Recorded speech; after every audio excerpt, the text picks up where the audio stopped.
नमस्कार साथियों, कैसे हैं आप सभी। उम्मीद है आप सभी अच्छे होंगे। साथियों, तो आज हम उपस्थित हैं एक नए टॉपिक लेकर इतिहास का, जिसका नाम है बंगाल विभाजन। तो आज हम लोग बेसिकली आज के क्लास में बंगाल विभाजन क्यों हुआ, बंगाल विभाजन होने के बाद क्या हुआ, आज संपूर्ण जानकारी आपको बेसिक से लेकर एडवांस तक मैं देने वाला हूं। तो चलिए आज का हमारा जो टॉपिक है, आइए मेरा बिना देर किए हम क्लास की शुरुआत करते हैं। तो आज का जो हमारा टॉपिक है साथियों, वो है बंगाल विभाजन।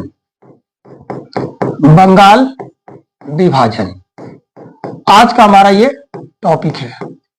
आइए इसको हम लोग प्यार से समझने का काम करते हैं। आइए इसको हम लोग प्यार से समझने का काम करते हैं।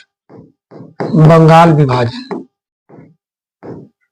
बड़ा ही हर कंपटीशन एग्जाम में बंगाल विभाजन से प्रश्न अक्सर आता है। तो ऐसे में हम लोग जानेंगे कि आखिर बंगाल विभाजन क्यों हुआ।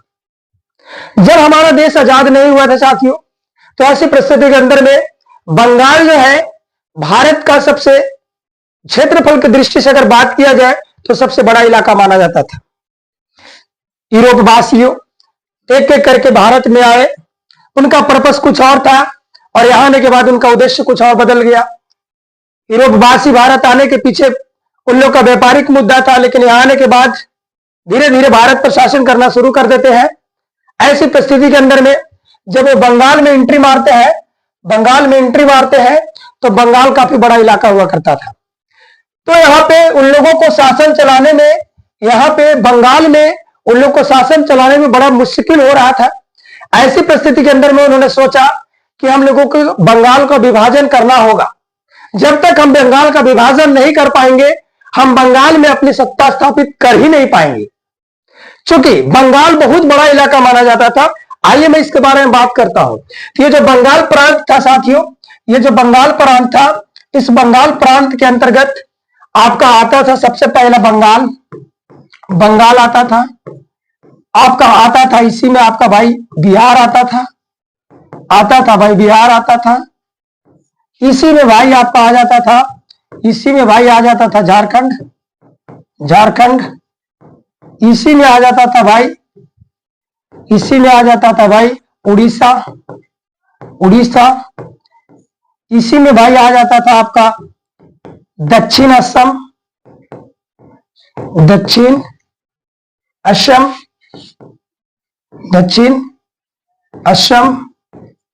इसी में आ जाता था दक्षिण असम। इसी में आ जाता था बांग्लादेश। इसी में आ जाता था बांग्लादेश है ना। चलिए देखिए, ये छठा नंबर में आ जाएगा। ये चार बार मैं 2 बार रिपीट कर दिया हूं। ये चौथा हो गया, ये आपका पांचवा हो गया और ये आपका छठा हो गया। आप देख सकते हैं कि बंगाल प्रांत कितना बड़ा इलाका था भाई, है ना। बांग्लादेश साथियों, आप अनुमान लगा लो कि इस बंगाल प्रांत के अंतर्गत इतने सारे राज्य आते थे। आपको मैं बता दूं कि बंगाल की जो उस समय जब बंगाल विभाजन नहीं हुआ था, तो उस समय की मैं बात बता रहा हूं। उस समय भारत की जो कुल जनसंख्या थी,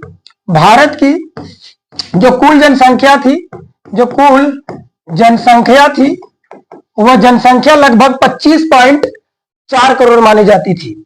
जनसंख्या लगभग 25.4 करोड़ मानी जाती थी। यह भारत की कुल जनसंख्या थी साथियों। ऐसे में इसकी जनसंख्या इतनी थी, और बंगाल की जनसंख्या उस समय अगर बात करें, बंगाल की जनसंख्या तो साथियों याद रखिएगा, उस समय बंगाल की केवल जनसंख्या थी 7.8 करोड़। आप अनुमान लगा लो, पूरी भारत की जनसंख्या थी 25.4 करोड़ और सिर्फ बंगाल की जनसंख्या थी 7.8 करोड़। ऐसे में बंगाल की आबादी जो है, ऐसे में मैं लिख दूं यहां पे, ऐसे में बंगाल की आबादी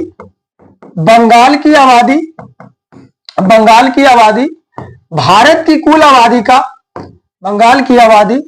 भारत के कुल आबादी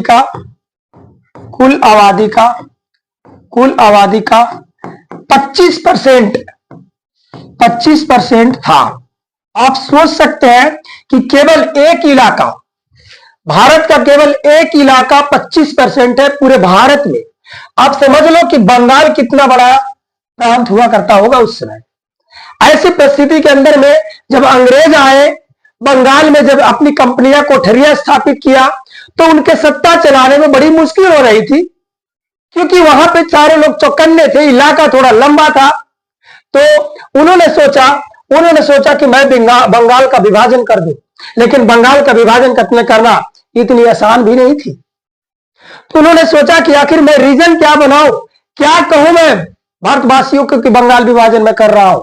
उसके पीछे बहुत सारे रीजन बताए उन्होंने कि मैं आखिर बंगाल विभाजन क्यों कर रहा हूं। तो चलिए मैं इसको बात करता हूं अगले स्लाइड में। आप इसको चाहे तो स्क्रीनशॉट ले सकते हैं प्यारे बच्चों, बड़ा इंपॉर्टेंट चैप्टर है ये। आप चाहे तो इसको, एक चीज और मैं बता दूं, भारत के क्षेत्रफल की दृष्टि से ये सबसे बड़ा प्रांत था, ये भी लिख लीजिएगा, है ना। बंगाल क्षेत्रफल की दृष्टि से, क्षेत्रफल की दृष्टि से सबसे बड़ा प्रांत था, सबसे बड़ा प्रांत यही था भाई, याद रखना। अगर इसकी हम लोग प्रांत की आबादी की अगर बात करें तो इसका पूरा एरिया जो था 1,89,000 मील था, 1,89,000 मील इसका एरिया था। इसलिए बंगाल क्षेत्रफल की दृष्टि से सबसे बड़ा इलाका माना जाता था। चलिए हम लोग आगे बात करते हैं आखिर विभाजन क्यों हुआ और कैसे हुआ। चलिए अगले स्लाइड हम ले लेते हैं, इसका अगले स्लाइड लेते हैं। बोलिए दोस्तों, कैसा लग रहा है आप लोगों को? क्लास मजा आ रहा है? क्लास मजा आ रहा है? आपको मैं पूरी तरह से मैं बात करूंगा। तो आखिर बंगाल विभाजन के बारे में उन्होंने बात किया। बंगाल विभाजन साथ ही याद रखिएगा, जब बंगाल विभाजन हो रहा था तो उस समय भारत के वायसराय जो थे वो कोई और नहीं बल्कि वायसराय जो थे वो थे लॉर्ड कर्जन। उस समय कोई और नहीं बल्कि लॉर्ड कर्जन जो है से कि भारत का वायसराय हुआ करते थे। साथ ही याद रखिएगा, ये जो लॉर्ड कर्जन है, इनका शासनकाल की अगर मैं बात करूं तो 1899 से लेकर के 1905 ईस्वी तक इनका शासनकाल हुआ करता था। 1899 से लेकर के 1905 ईस्वी तक इनका शासनकाल हुआ करता था, और इन्हीं के शासनकाल में बंगाल का विभाजन होता है साथियों, इन्हीं के शासनकाल में बंगाल का विभाजन होता है। तो बंगाल का विभाजन करने के पीछे उन्होंने अपना उद्देश्य बताया, उन्होंने अपना उद्देश्य बताया।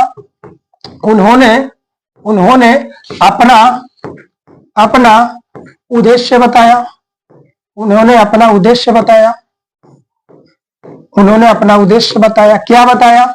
उन्होंने अपना उद्देश्य क्या बताया, इस बात को ध्यान रखना है ना। उन्होंने अपना उद्देश्य बताया ये, उन्होंने कहा कि बंगाल इतनी बड़ी आबादी है जिसका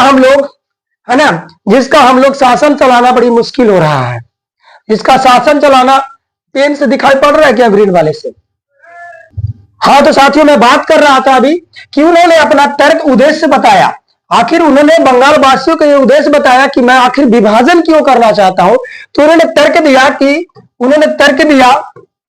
तर्क दिया कि प्रशासनिक जो है कठिनाई के कारण, प्रशासनिक कठिनाई के कारण बंगाल का विभाजन किया जा रहा है। कठिनाई के कारण है ना, बंगाल का विभाजन किया जा रहा है। कारण बंगाल का विभाजन किया जा रहा है, विभाजन किया जा रहा है। यह तर्क अंग्रेजों ने दिया।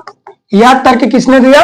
अंग्रेजों के द्वारा दिया गया तर्क है, अंग्रेजों के द्वारा दिया गया तर्क है। ये अंग्रेज ने तर्क दिया भारतवासियों को और कहा कि आखिर मैं बंगाल के विभाजन कर रहा हूं, उसके पीछे रीजन है कि इतनी बड़ी जो आबादी है उसका प्रशासनिक व्यवस्था हम सही से नहीं चला पा रहे हैं, इसीलिए बंगाल का विभाजन कर रहा हूं ताकि मैं प्रशासनिक व्यवस्था को अच्छा से चला सकूं।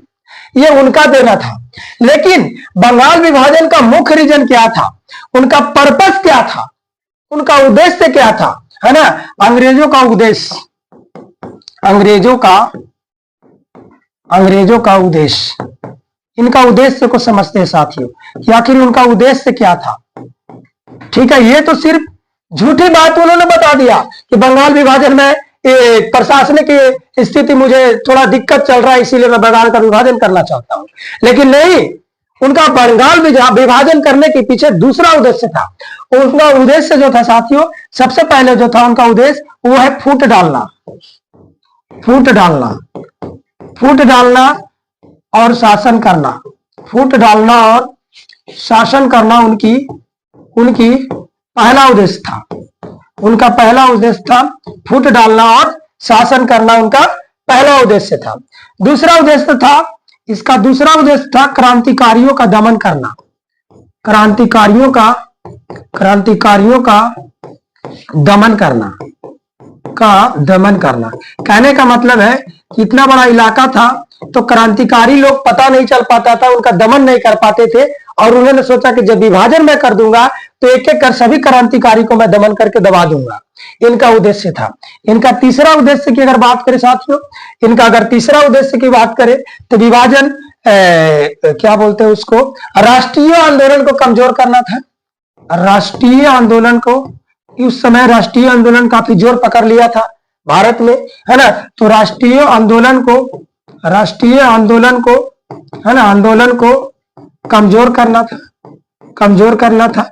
यहां से प्रश्न बहुत एग्जाम में आता है, आपको पूछ देगा आपसे कि अंग्रेजों का जो है कि बंगाल विभाजन करने का मुख्य उद्देश्य क्या था। तो मुख्य उद्देश्य में आ जाएगा साथियों फूट डालना और शासन करना, फूट डालना और शासन करना उनका मुख्य उद्देश्य आता था। साथ ही साथ क्रांतिकारी जो थे, जिस जगह जगह से जो क्रांतिकारी का नेतृत्व कर रहे थे, जो आंदोलन हो रहा था उसका नेतृत्व कर रहे थे, उन सभी क्रांतिकारियों का दमन करना चाहता था। साथ ही साथ जो राष्ट्रीय आंदोलन चल रहा था, जो उग्र पकड़ चुका था आंदोलन रुकने का नाम नहीं ले रहा था, वैसे वैसे राष्ट्रीय आंदोलन को कमजोर करने के पीछे रीजन उनका था बंगाल विभाजन। बट उन्होंने भारतीयों को यह बताया कि मैं बंगाल का विभाजन, है ना, इसलिए कर रहा हूं क्योंकि प्रशासनिक कठिनाई जो है कि काफी हो रही है, मुझे प्रशासनिक व्यवस्था में अच्छा से नहीं चला पा रहा हूं, इसीलिए मैं बंगाल का विभाजन कर रहा हूं। तो यहां से कई प्रश्न आ जाएगा। सबसे पहला प्रश्न तो आपको यह आएगा कि जिस समय बंगाल विभाजन हो रहा था उस समय बंगाल का भारत का वायसराय कौन था? तो वो कोई और नहीं साथियों बल्कि लॉर्ड कर्जन था, जिसका शासनकाल 1899 से लेकर 1905 तक चला करता था। आप बोलोगे सर ये आपने तो बताया नहीं कि बंगाल विभाजन कब हुआ। अभी तो मेरा स्टार्ट हुआ है शेड्यूल। आखिर मैं अभी बताया हूं कि आखिर बंगाल विभाजन करने का उद्देश्य क्यों था उनका। तो उद्देश्य उनका मेन ये था, लेकिन उन्होंने रीजन भारतीयों को ये दे दिया कि मुझे भाई प्रशासनिक व्यवस्था अच्छी नहीं थी। आइए बंगाल विभाजन की पूरी जानकारी आगे लेते हैं हम लोग।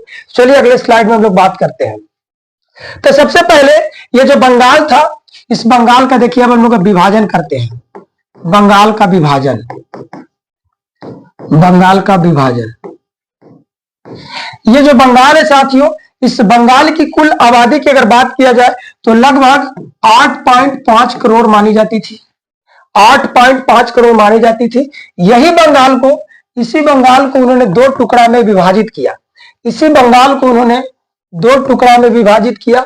एक को साथियों कह दिया पूर्वी बंगाल, एक को कह दिया, इसी पेन से देखो सही है, चलो पूर्वी बंगाल, पूर्वी बंगाल, ये पूर्वी बंगाल जिसकी राजधानी, हो एक मिनट, जिसकी राजधानी साथियों, जिसकी राजधानी ये पूर्वी बंगाल, जिसकी राजधानी बनाया ढाका, राजधानी बनाया साथियों ढाका, ये विभाजन हुआ। और दूसरा साथियों हुआ पश्चिम बंगाल, पश्चिम बंगाल साथियों, जिसका पश्चिम बंगाल, जिसकी राजधानी साथियों कैपिटल जैसे कि वो कहा, कैपिटल जैसे कि क्या हो जाएगा कोलकाता, कोलकाता। चलिए दिख रहा होगा आपको कोलकाता। ये दो पार्ट्स में बंगाल का विभाजन हुआ।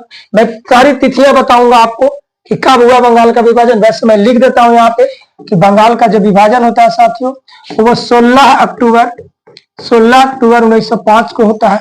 16 अक्टूबर 1905 को होता है, 1905 के होता है। मैं पूरी चीज बताऊंगा आपको, आप संयम से लास्ट तक बने रहिएगा। तो बंगाल, पूर्वी बंगाल और पश्चिमी बंगाल, ये दो भागों में बांट दिया। टोटल जो है कि बंगाल की जो जनसंख्या थी साथियों वो 8.5 करोड़ हुआ करती थी, है ना। ऐसी परिस्थिति के अंदर में जो पूर्वी बंगाल में बटा वो पूर्वी बंगाल की जनसंख्या बनी।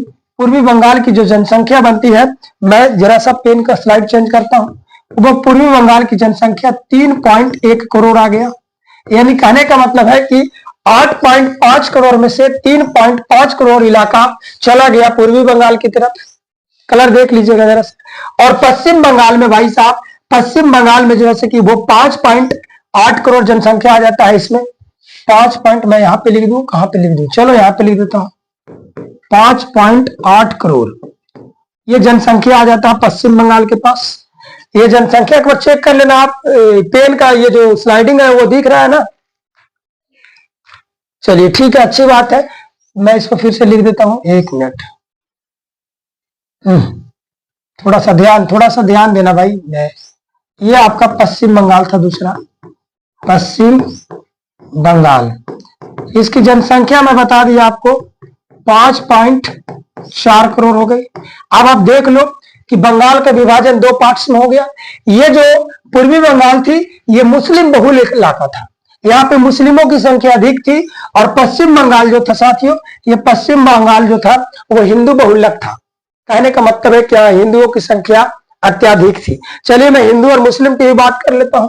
तो ये जो पूर्वी बंगाल था, इसमें देखिए मैं 2 पार्ट्स में इसको भी बांट देता हूं, इसको भी 2 पार्ट्स में बांटता हूं, जिसमें 8.8 करोड़ जो है कि वो मुस्लिम थे, मुसलमान थे।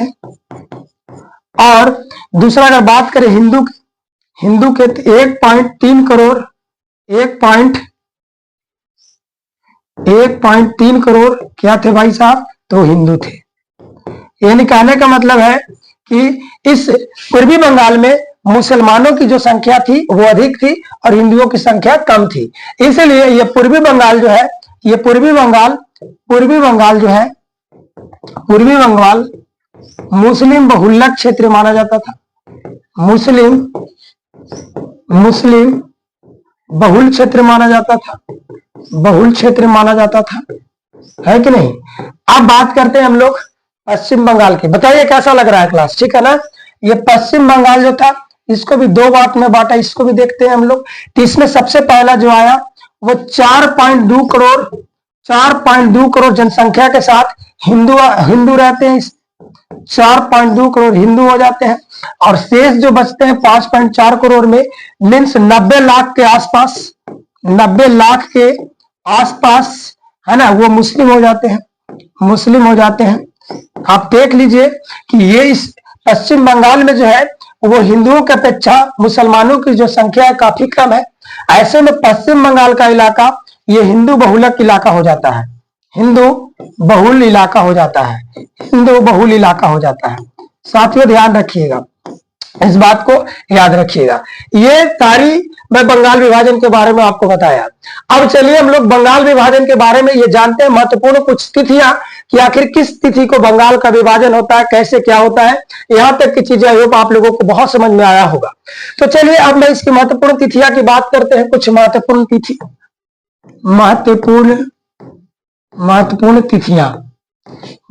तिथियां की बात करते हैं साथ। तो इस बात को ध्यान रखिएगा, कुछ महत्वपूर्ण तिथियां की अगर हम बात करें तो इसमें आपको मैं बता दूं महत्वपूर्ण तिथियां में ध्यान दीजिएगा। तो सबसे पहले बंगाल विभाजन होने के लिए 19 जुलाई पहला इसमें तिथि आता है कि 19 जुलाई देख लेना, रेड पेन से सही चल रहा है ना। 19 जुलाई 1905 ईस्वी की कहानी है साथियों। 19 जुलाई, एक मिनट कलम का कलर चेंज कर देता हूं मैं। 19 जुलाई 1905 की वो कहानी है ना। 19 जुलाई 1905 में ये देखिए कलर अब सही होगा, है ना। विभाजन का प्रस्ताव पेश हुआ, विभाजन का प्रस्ताव पेश किया गया, है ना, पेश किया गया। तो आपसे पूछेगा कि बंगाल विभाजन का प्रस्ताव कब पेश किया गया, तो 19 जुलाई है ना 1905 को पेश किया गया। उसके बाद दूसरा तिथि याद रखिएगा, बड़ा इंपॉर्टेंट तिथि है 20 जुलाई, उसके अगले ही दिन 20 जुलाई उसके अगले ही दिन 1905 ईस्वी को, 20 जुलाई 1905 को अगले ही दिन प्रस्ताव जो पेश हुआ साथियों, वो प्रस्ताव पारित हो जाता है अगले ही दिन। यानी जो प्रस्ताव पेश हुआ वह प्रस्ताव क्या होता है साथियों, तो प्रस्ताव पारित हो जाता है, प्रस्ताव पारित हो जाता है। जब प्रस्ताव पारित हो जाता है तो इसके अगले महीने में मीन्स 7 अगस्त को, इसके अगले महीने में मीन्स तीसरा तिथि मैं आपको बता दूं, इसका तीसरा तिथि मैं आपको बता दूं, कि अगले महीने में 7 अगस्त 1905 ईस्वी को, 7 अगस्त 1905 ईस्वी की कहानी है साथियों। कलकत्ता के टाउन हॉल में एक बैठक किया गया, कलकत्ता के टाउन हॉल में एक बैठक किया गया, तो इसी को लिखेंगे कलकत्ता के टाउन हॉल में क्या किया गया, टाउन हॉल में बैठक किया गया कलकत्ता के टाउन हॉल में। याद रखिएगा साथियों 7 अगस्त 1905 वही दिन था जिस दिन भारतीयों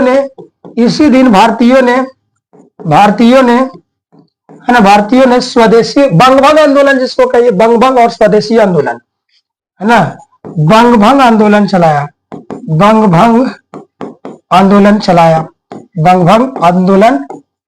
चलाया। साथियों याद रखिएगा, अब 7 अगस्त को जब कलकत्ता के टाउन हॉल में बैठक हुआ तो उसके बाद उसके नेक्स्ट महीना में आपका चौथा तिथि याद रखना है, और वो चौथा तिथि होगा 16 अक्टूबर 1905। ये वही तिथियां है 16 अक्टूबर 1905 जिस दिन बंगाल का विभाजन प्रभावी हो गया। यानी बंगाल का विभाजन जो मैंने पिछले स्लाइड में आपको बताया विभाजन, वही बंगाल का विभाजन साथियों प्रभावी हो जाता है। इस प्रकार से बंगाल का विभाजन का पूरा नतीजा रहा। जब बंगाल विभाजन 16 अक्टूबर को पूरे बंगाल में प्रभावी हो जाता है साथियों, तो ऐसे परिस्थिति के अंदर में कुछ और घटना घटती है। होता क्या है कि 16 अक्टूबर को बंग प्रभावी हुआ, जब बंगाल विभाजन प्रभावी हुआ तो उसके बाद होता क्या है ना, उसके बाद होता क्या है, अगले स्लाइड में चलिए, चाहे तो आप स्क्रीनशॉट ले सकते हैं इसको। उसके बाद देखिए होता क्या है कि जिस दिन साथियों याद रखिएगा, जिस दिन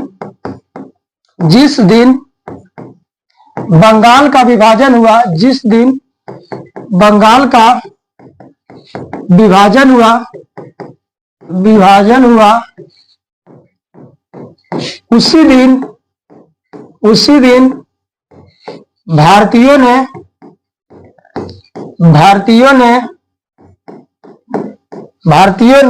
क्या किया भाई, किस दिन विभाजन हुआ था भाई, तो याद रखिएगा जिस दिन विभाजन हुआ किस दिन भाई साहब, तो याद रखिएगा तिथि 16 अक्टूबर 1905 को। और जब 16 अक्टूबर 1905 को विभाजन हुआ तो उस दिन भारतीयों ने क्या क्या किया, आइए हम लोग जानते हैं। उस दिन भारतीयों ने क्या क्या किया, आइए हम लोग जानते हैं। तो सबसे पहले भारतीयों ने शोक दिवस मनाया। आपसे परीक्षा में प्रश्न पूछेगा तो सबसे पहले भारतीयों ने क्या मनाया, शोक दिवस। तो पूछेगा कि भारतीय शोक दिवस कब मनाए, तो याद रखिएगा सबसे पहले 16 अक्टूबर 1905 को जब बंगाल का विभाजन होता है उस दिन भारतीयों ने शोक दिवस मनाया, पहला तिथि याद रखिएगा। दूसरा याद रखिएगा उस दिन जन एकता दिवस मनाया गया, जन एकता दिवस मनाया गया, जन एकता दिवस मनाया गया। और क्या मनाया गया, तो आप याद रखिएगा उस दिन ही रक्षाबंधन दिवस मनाया गया, रक्षाबंधन मनाया गया। और क्या मनाया गया, तो चौथा जो मनाया गया साथियों याद रखिएगा वो मनाया गया मैत्री दिवस मनाया गया। तो इस बात को याद रखना है कि जिस दिन बंगाल विभाजन हुआ भारतवासियों ने ये 4 तिथियां 4 चीजों मनाया जो बड़ा इंपॉर्टेंट हो जाता है। आखिर रक्षाबंधन के दिन क्या हुआ, शोक दिवस में हुआ क्या कि पूरा बंगाल के इलाका में शोक मनाया गया, सभी लोग शोक मनाए। उस दिन आपको मैं बता दूं इसी के बहिष्कार में, बंगाल विभाजन के बहिष्कार में लोग स्वदेशी आंदोलन चलाया। इसी के बहिष्कार में भारतीय लोगों ने जगह जगह स्वदेशी आंदोलन चलाया। स्वदेशी आंदोलन के तहत क्या हुआ साथियों कि विदेशी वस्त्रों का बहिष्कार किया गया। विदेशी वस्त्रों का बहिष्कार किया गया। और जन एकता दिवस मतलब हुआ कि लोग एकजुट हो गए, यहाँ पे हिंदू मुस्लिम सारे एकजुट हो गए। और इसी समय रक्षा दिवस मनाने का मतलब हुआ कि इसी दिन रक्षा दिवस मनाने का सेंस हुआ कि इसी दिन भाई साहब हुआ क्या कि रविंद्रनाथ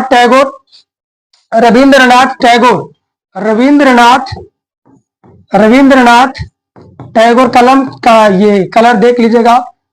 रविंद्रनाथ टैगोर इन्होंने क्या किया कि इन्होंने मुस्लिम और हिंदुओं को एक करके एकता किया और सभी को हुगली नदी में ले गया, हुगली नदी में। और हुगली नदी में ले जाने के बाद सभी लोग हुगली नदी में स्नान करते हैं, हुगली नदी में स्नान करते हैं। स्नान करने के बाद होता क्या है साथियों कि स्नान करने के बाद सभी है ना, सभी हिंदू प्लस मुस्लिम लोग भाई एक दूसरे के कलाई पर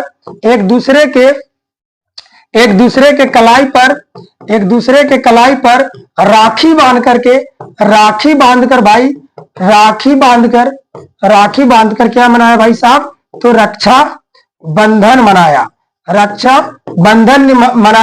और उन्होंने कसम खाया कि हम हिंदू मुस्लिम एक होकर के अंग्रेजों के खिलाफ लड़ाई लड़ेंगे। तो यह भाई साहब ये कुल मिलाकर के हमारी बंगाल विभाजन की टोटली कहानी थी, है ना। उम्मीद करता हूं आप सभी को ये बंगाल विभाजन की कहानी बड़ा पसंद आया होगा। मैं इसी तरह से हर एक हिस्ट्री का टॉपिक लेकर मिलूंगा आपसे। आज की क्लास में अगर मजा आया होगा तो भाई सेशन को लाइक शेयर कमेंट जरूर करना। और मैं आप लोगों से अंत में एक विनती करना चाहूंगा यार कि अगर आप चैनल पर नए हो तो कृपया चैनल को सब्सक्राइब जरूर कर दीजिएगा।